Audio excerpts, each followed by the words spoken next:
자, 오늘은 다니엘서 3장 1절부터 18절 금신상에 대한 내용입니다. 제목은 남은 자들이 갖는 신앙의 세 번째 특징입니다. 우리가 1장, 2장을 할 때 그 남은 자들, 즉 하나님의 백성 중에서 이제 바벨론에 잡혀와가지고 그들이 대표적으로 다니엘과 그 세 친구죠. 그들이 어떤 신앙적인 모습을 보이는지 가장 중요한 신앙적 특징이 있다고 그랬어요. 오늘 세 번째가 되겠습니다. 우리가 너무나 잘 알죠. 다니엘 3장 이야기는 다니엘 세 친구가 느부갓네살 왕이 금신상을 세웠을 때 절하지 않습니다. 그래서 풀무불에 들어가죠. 그들이 믿음의 고백으로 풀무불 들어가지만 거기에 하나님, 신의 아들, 예수님이 거기에 함께 계시고 그들은 구원을 받습니다. 느부갓네살이 고백을 합니다. 이같이 사람을 구원할 다른 신이 없음이라 하고 느부갓네살 다시 한번 하나님을 경외하게 됩니다. 다니엘서의 전체 주제는 하나님 나라가 어떻게 회복되는지에 대한 설명입니다. 나라가 빼앗긴 걸로 시작하고 이 나라가 궁극적으로 회복될 거예요. 1장부터 6장이 역사적인 편이고 7장부터 13장이 예언적인 편인데 1장, 6장은 이 땅의 나라, 유대 나라가, 하나님 나라인 유대 나라가 모형이죠. 어떻게 회복될 것을 보여준다면 7장부터 12장은 진짜 이 나라의 실체, 이 실체가 어떻게 세워지고 어떻게 회복되는지를 보여주는 것이 다니엘서입니다. 특별히 다니엘서 역사편에서는 각각 남은 자, 다니엘과 세 친구가 특징을 보여줘, 신앙적 태도. 첫 번째는 뜻을 정하는, 결단하는 것. 두 번째는 기도죠. 오늘 3장은 세 번째 특징을 잘 보여줍니다. 자, 하나씩 살펴보겠습니다. 제일 첫 번째 느부갓네살을 살펴봐야 돼요. 느부갓네살 왕은 다니엘 2장 47절에 그 수많은 신들 중에서 유일하게 다니엘이 믿는 그 하나님만 그 은밀한 걸 나타내고 그 모든 것들을 알게 하셨어요. 그래서 그 느부갓네살 왕이 모든 신의 신이다. 진짜 신이다. 모든 왕의 주제다. 내가 하나님을 경외하겠다. 이런 고백을 했어요. 근데 사람의 마음이 참 간사한 거예요. 그게 받은 은혜, 감동 다 사라진 것입니다. 시간이 지나면서 다시 내 나라가 이게 짧다니 전체를 금으로 만들고 여기에 절하라고 얘기합니다. 선지자 왕에 보면 왕은 하나님의 권능을 시인하였고 다니엘에게 너희 하나님은 참으로 모든 신의 신이요 은밀한 것을 나타내시는 자시로다 고 말하였다. 그 후 한동안 느부갓네살은 하나님께 대한 경외심으로 감동되었으나 그의 마음은 아직도 세속적 야심과 자신을 높이려는 욕망을 버리지 아니하였다. 그의 통치에 수반되었던 번영은 그의 교만심으로 충만하게 하였다. 이와 때를 같이하여 그는 하나님께 영광 돌리기를 그치고 더욱더 열렬하고 완고하게 우상 숭배를 다시 시작하였다. 그 대표적인 사건이 오늘 금신상 사건이에요.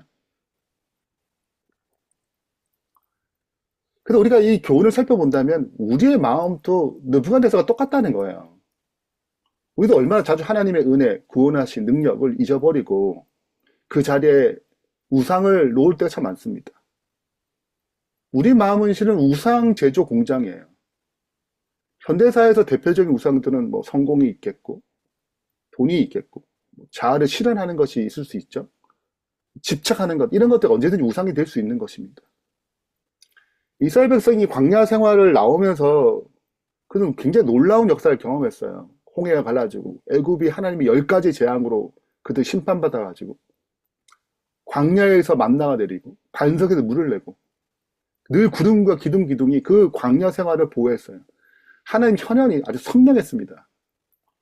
근데 모세가 이 하나님의 계명을 받으러 산에 갔을 때 그들이 뭐 하냐면 우상을 숭배해요.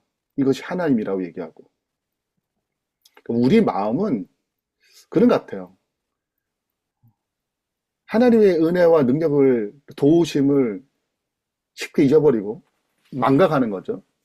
내 욕구를, 나 욕망을, 이 죄된 어떤 자아를 실현하는 데 있어서 참 능한 것 같습니다. 그래서 끊임없이 하나님의 은혜에 공급받지 아니하면 잊어버리는 것 같아요. 세상에서 내가 하나님보다 우선순위에 두는 것이 무엇인가? 나는 과연 내 안에 다른 신을 두지 않는가? 이 세상 나라의 방식은 또 하나의 중요한 것을 강요하는데, 절하지 않은 자는 다 풀무불에 던진다. 그리고 얘기합니다. 너희를 내 손에서 건져낼 신이 있겠느냐? 없다는 거예요. 그래서 얘기합니다. 우상을 따를 때 가장 안전해. 가장 편하지. 구원이 여기 있다니까? 삶의 의의가 먹을 게 여기 있지. 그래서 이제 우상을 따를 때 가장 안전한 것이고, 가장 의미롭고, 여기에 생명이 있고, 어디 이 손에서 건져낼 것이 어딨냐? 여기에 굴복해야지. 세상의 방식에 따라야 돼. 이것이 논리인 거죠.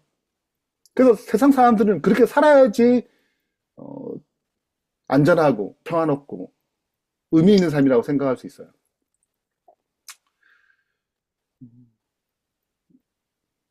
그 느부갓네살 왕이 이런 어떤 금지성을 세우고 절하라는 어떤 명령은 우상이 인간의 깊은 갈망들, 안전, 의미, 뭐 평안 이런 것들을 보장하게 만들다고 믿게 만듭니다.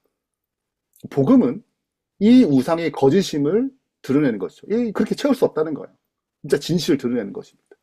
그게 오늘 다니엘 3장에서 우리 1장, 2장, 3장에서 계속 반복하는 내용이에요. 그래서 세 번째 교훈은 하나님만 참된 신임을 다니엘 세 친구가 증명합니다. 그리고 하나님에 대한 전적인 믿음으로 반응해요.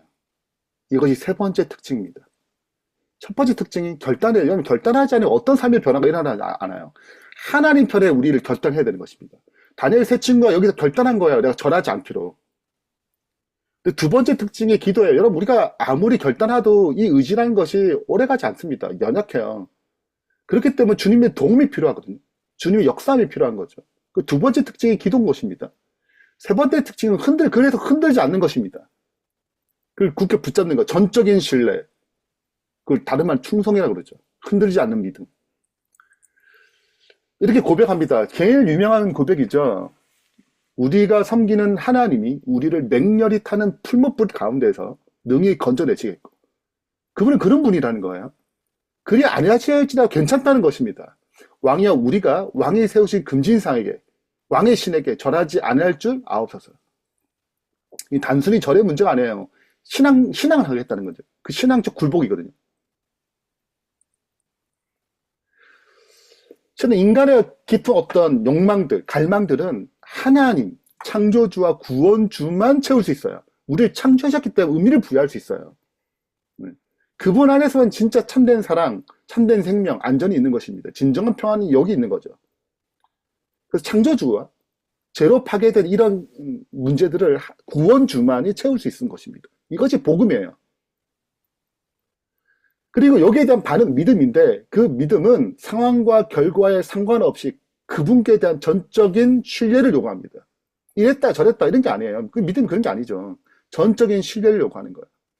그 전적인 신뢰는 실은 이제 한 번에 얻어지진 않아요. 우리 연약하니까. 또 세상이 자꾸 눈에 보이니까 느부갓네살 왕처럼 왔다 갔다 한단 말이죠. 근데 다니엘 1장, 2장의 경험을 통해서 이 믿음의 진보가 일어나죠. 이 세 친구들이. 다니엘과 세 친구들이. 그러면서 자기 목숨을 내놓아도 흔들지 않을 그런 충성된 믿음을 갖게 되는 것입니다. 자신을 신뢰할 때는 다니엘이 아무리 주를 위해서 내가 목숨을 버리겠습니다 말한다 하더라도 절대 이길 수 없어요. 하나님을 더 사랑할 수 없단 말이죠. 자기 목숨을 내놓고 신뢰할 수 없어요. 그래서 자신을 신뢰할 때는 실패합니다. 우리의 믿음의 진보는 언제나 하나님을 전적인 신뢰로 나아가게 만듭니다.